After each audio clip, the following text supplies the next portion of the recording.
Roll number 1, yes sir. Roll number 100, yes sir.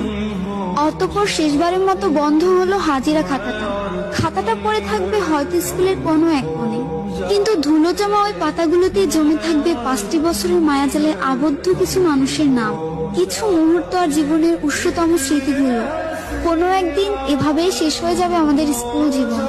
আগে স্কুলে যাওয়ার জন্য কত বাহানা, কত অজুহাত খুঁজতাম।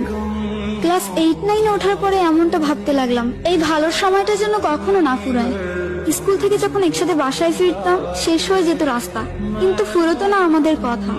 সাক্ষী ছিল লাস্ট বেঞ্চ, সাক্ষী ছিল রাস্তা, আমাদের ফেলে আসা হাজারো রূপকথা। ফাইনালি চলে আসলো বিদায়ের সময়। স্কুলে প্রথম দিনটা আর শেষ দিনটা একই ছিল। চোখে জল ফেলেছিলাম 2 দিনই, কিন্তু কারণটা ছিল একেবারে আলাদা। একটা যাবার আনন্দ আর একটা বিদায়ের ব্যথা। হঠাৎ পুরনো স্ট্যাটাস গুলো ঘেটে দেখবেন, কমেন্ট করা অনেক বন্ধুই আপনার এফবিতে নেই, এমনকি আপনার লাইফেও নেই। মেসেঞ্জারে পিছিয়ে পড়া মেসেজ গুলো যখন পড়বেন, হয়তো কারোর জন্য চোখের পাতা ভিজে যেতে পারে নিজের অজান্তে। হঠাৎ ভার্চুয়াল জগতে প্রিয় হয়ে ওঠা বন্ধুটিও একদিনে হারিয়ে যেতে পারে।